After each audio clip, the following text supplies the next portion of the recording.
रास्तार पुनरुद्धार गणधारणा।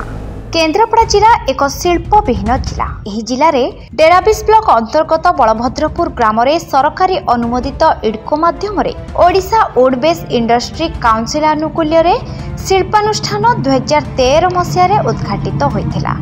ଏହି ଶିଳ୍ପାନୁଷ୍ଠାନକୁ ରାସ୍ତା ନଥିବାରୁ ଗ୍ରାମବାସୀମାନଙ୍କ ସହଯୋଗରେ କରତକଳ ମାଲିକମାନେ ରାସ୍ତା ତିଆରି କରି ସେମାନଙ୍କର ବ୍ୟବସାୟ ଚାଲୁ ରଖିଛନ୍ତି। ହେଲେ ଗତ 2 ବର୍ଷ ହେବ କରତକଳ ମାଲିକ ସଂଘ ଦୁଇ ଭାଗରେ ବିଭକ୍ତ ହୋଇଥିବାରୁ ଏହି ରାସ୍ତା ପ୍ରତି କାହାର ନଜର ନାହିଁ। ଏହି ରାସ୍ତାରେ ବଳଭଦ୍ରପୁର ଓ ନୂଆହାଟ ଗ୍ରାମର ଚାଷୀମାନଙ୍କର ପ୍ରାୟ 700 ଏକର ଜମି ଥିବାରୁ ରାତି ପାହିଲା ସେମାନଙ୍କର ଯିବା ଆସିବା ବାଟ। हेले भारी जन यह रास्तार जीवा आसवा करुथिबारु खालखमारे परिपूर्ण रास्तार साधारण लोके पड़ी खंडिया खापरा हेउछंती। प्रशासन पाखरे ग्रामवासी माने अभियोग करथिले मध्य फल शून्य। बाध्य होई आज दैतारी पारादीप 35 नंबर जातीय राजपथ कड़े करतकल को जीवा रास्ता को बलभद्रपुर और नुआहाट ग्रामर चाषी सहित ग्रामवासी माने अवरोध करी गणधारणा बसिथिबा बेले पुलिस व्यतीत प्रशासन स्तरीय अधिकारी मानक देखा मिल नथिला। Narendra Samal Odisha wood based industry council state general secretary आती बलभद्रपुर गोटे स्वामी अच्छी बलभद्रपुर आसोसिएशनटा एमती आम चैप्टर यहाँ गोटे हूँ कौन कहले गोटे पुराणा रोग आम प्रशासनिक स्तर में जो इडको ये 7 एकर जमी देला सुप्रीमकोर्ट प्रेसर रे से इडको जो देला से तार माने इडको अनुधान करके नवा कथा जे गोटे इंडस्ट्री करने इंडस्ट्रियल रोड अच्छी कि नहीं इडको अनुधान कला ना जो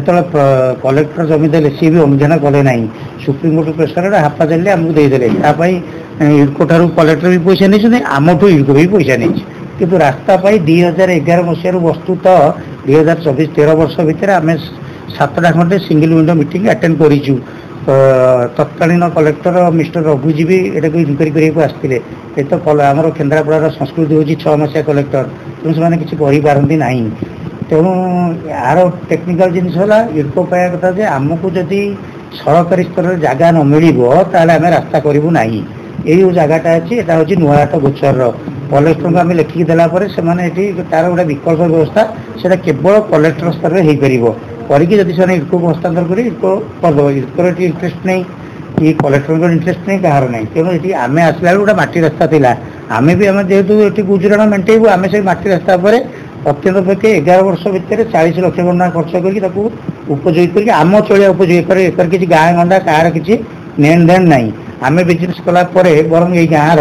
प्राय 30-35 खंड गाड़ी से आम उपर बेस करके चलुँच से गाड़ी वाला है जो टाटा मोटर है गोटे मद दुकान है समस्ते से रास्ता बस कर रास्ता खर्च आम करूँ समय क्रम ये आश्वासन किसी तो आश्वासन मैंने कौन किसी प्रोब्लेम है आमर किसी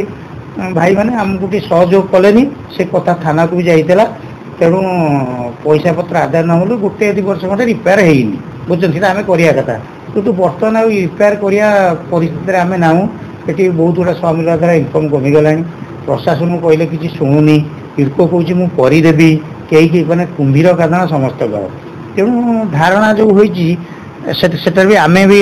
समर्थन करुँ धारणा है प्रशासन जानू आम आम भल एथर आम भल हो किसी असुविधा नहीं। केन्द्रापड़ा जिला प्रतिनिधि जीवेन्दु मल्लिक रिपोर्ट फोकस प्लस।